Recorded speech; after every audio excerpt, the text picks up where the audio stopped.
Hello everyone, I'm Jordana Van of Ravenlight Holistic Healing, and welcome to part 3 of 3 of how to connect with your animal totems and spirit guides. And if you haven't watched parts 1 and 2, you're probably going to want to do so, or you might be kind of confused. So for everyone else, we're just going to pick up right where we left off. So in the last video, I had just finished talking about the ways in which we often block ourselves from connecting with our guides. And so the best way to use this information is to really ask yourself, how have I been approaching my petition to the universe here? Am I totally open to everything that may come? Is my attitude, please bring me what is for my highest good at this time? Or are you somehow trying to control your experience through either intention or subconscious expectations? Sometimes we don't really know what we're doing, what we're thinking until we really ask ourselves. So you may actually be trying to control the experience and you're not going to be aware of that until you really ask yourself, am I trying to control this experience? Because as much as I'd love to tell you guys otherwise, you can't control the experience. Sorry. These are really powerful forces, guys, and they're forces that exist to create dramatic transformation and connect us not just with our personal power, but with the love of the divine. This is huge. So as wonderfully silly as some of these experiences can be, they're still sacred and they're holy. They're not just servants we can call on, willy-nilly and expect them to appear. Now I'm going to tell you that I know a number of people who have asked a creature to appear just to prove that something is out there listening, and then something did. But when they asked the question, it was not something that was asked out of fear. Oh my God, what if nothing appears? What does that mean? The people who received an answer, most of the time, the reason it seems to have appeared was because they were asking without fear, in a fashion of saying, all right, universe, you know what? I've heard that this might be true. If it is, let me know. But if it doesn't, it's not going to ruin my life. Fear really makes a difference. And I'm going to tell you guys, I was one of those people who challenged the universe and just said, am I crazy? And I had gotten so used to all the weirdness in my life and kind of expecting to be crazy that if something hadn't shown up, I probably would have been totally okay with it. And that's why I think I did get an answer. I know an equal number of people who have done the same thing and said, universe, send me something to prove that something is out there, and gotten nothing back. And then they declared that all of this animal stuff was just nonsense.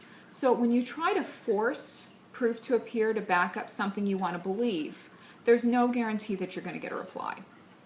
But what if you really do believe? What if you're being truly open?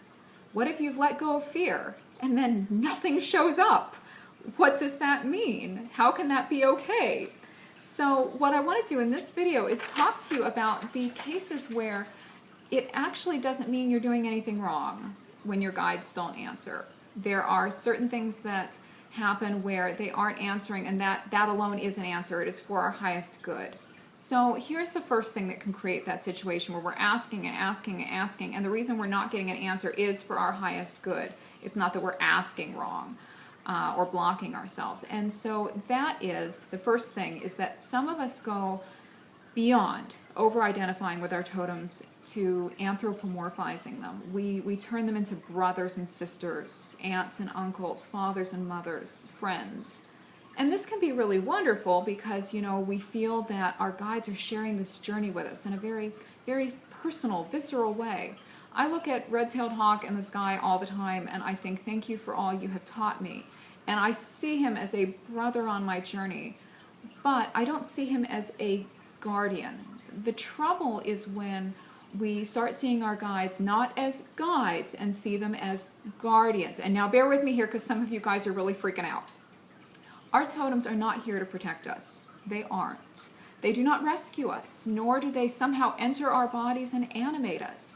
Instead, what they do is inspire us to protect ourselves, to rescue ourselves, to love ourselves. We don't take on the qualities of wolf. We are inspired to uncover the wolf that is already within. And the spirit of wolf helps us do that. So wolf himself doesn't come into us and turn us into a wolf person. We are a wolf person. And Brother Wolf has shown up to help us become that. So what often happens is that when people are in a state of fear or they feel powerless, they start calling on their guides or totems to protect them. And when that creature doesn't appear, they feel as though they have been rejected by a loved one. But a lot of us really need to be alone and really need to be down and out before we see how truly courageous we can be. And before we are really able to do what is necessary to make the change that we are intended to make. So your totem may have been telling you over and over, dude, you have got to do this. And you've been too scared.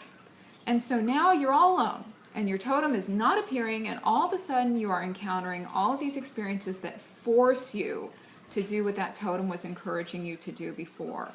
Remember, they're here to help us grow. And sometimes the best way that that happens is to make us dig deep, to be brave, to trust the universe, because we have no other choice. There's a really great saying, you never know how strong you are until strong is all you can be. I've lived that, and I can tell you guys it is the absolute truth. So this is one of those places where you need to step back and ask yourself, how are you talking to your guides? Are you saying, save me, heal me, love me? Or are you saying, please show me how to save myself, heal myself, love myself? How do I move forward instead of fix me? And when you do this, it makes a huge difference, because all sorts of experiences will show up to challenge you to grow. And if you're really brave enough to face them, your life is going to open up in the most magical ways. And chances are, that's when your totem is going to reappear somewhere in the midst of all of this as kind of a, thumbs up, or, dude, way to go. Look at you working that lesson. Raven used to do this to me all the time. And it really upset me at first because, here I was in the dark night of the soul and it was absolute hell. And where was Raven, who had put me here, by the way? No Raven. What the heck? Then I finally started, working the lessons that I had been taught and the ones that were coming to me. And all of a sudden, there he was again, like he'd never left at all and laughing the entire time. So if your animals aren't there and you are being open, ask yourself, am I telling them to save me? Or am I asking, show me how to save myself? It's going to make a huge difference. Now, the second thing that can create the I am asking and I am open and yet the line seems to be disconnected phenomenon is that you aren't ready for the information you're asking for. Guys, a new totem coming into your life can represent a massive transformation. And I mean massive in 50 feet neon with fireworks going off behind it. I mean, you are not even remotely the same person you were at the end as you were at the beginning. These transformations can be extremely intense, and sometimes they can be very trying, and sometimes they can be very painful. And believe me, you may not be as ready as you think you are. So for the sake of full disclosure, I'm going to tell you that about 4 years ago, Bat showed up, and I looked at Bat and I looked at his wisdom, which said among other things, intense and possibly physically painful transformation.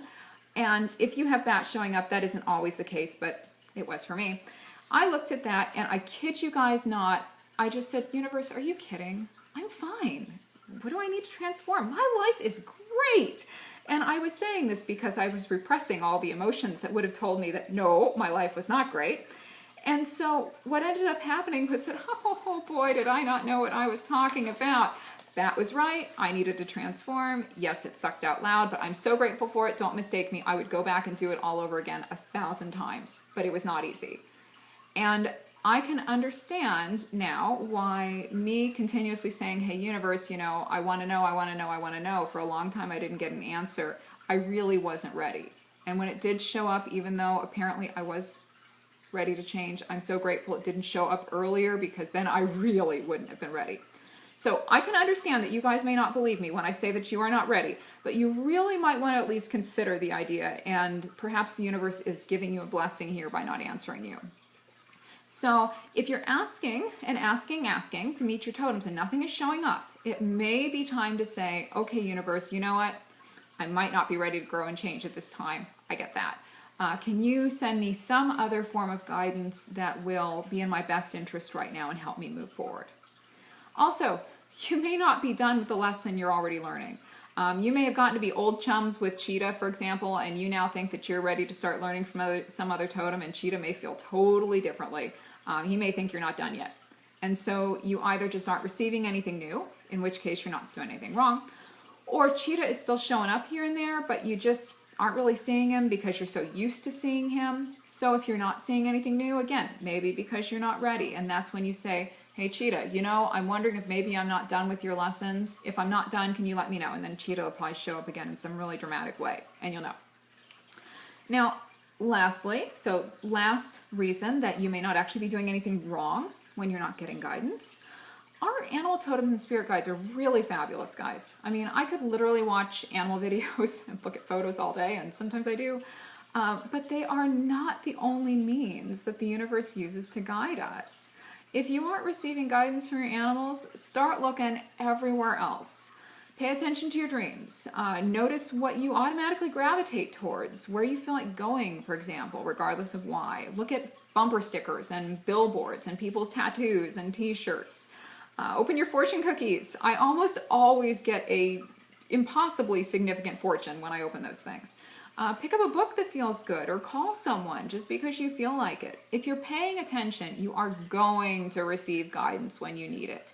And you just have to remember that a lot of times guidance goes unacknowledged because it doesn't match up with what our egos think we need to hear. So if you're noticing the same thing is showing up over and over and over again, you need to start paying attention, because you might have been blocking it because it didn't match up what you thought you wanted. And it might turn out that it was exactly what you wanted. So I hope this gives you guys some peace of mind, as well as some new things to try. As I've mentioned before, I don't provide free guidance or commentary on people's spiritual experiences or situations. So if you ask me a question about your stuff via comment on this video or email, I'm just going to direct you to the services tab of my webpage. If you are interested in receiving my assistance with your personal situation, I would be delighted to do so. This is what I do for a living. I have clients all over the world, and I would love to help you as well. So if that's the case, please contact me for a formal session. You can do so by visiting my website, which is www.ravenlightholistichealing.com. And if you're just interested in seeing what I am up to, or receiving pretty much daily posts about metaphysical matters, then you can check out my Facebook page, which is Raven Light Holistic Healing, LLC. Don't go to my personal page. If you look up Jordana Van on Facebook, I won't get back to you. So just go to the business page, and then we can have fun. So anyway, I hope this has been helpful for you guys. Happy connecting and communicating with your animal totems and spirit guides. Cheers, my darlings.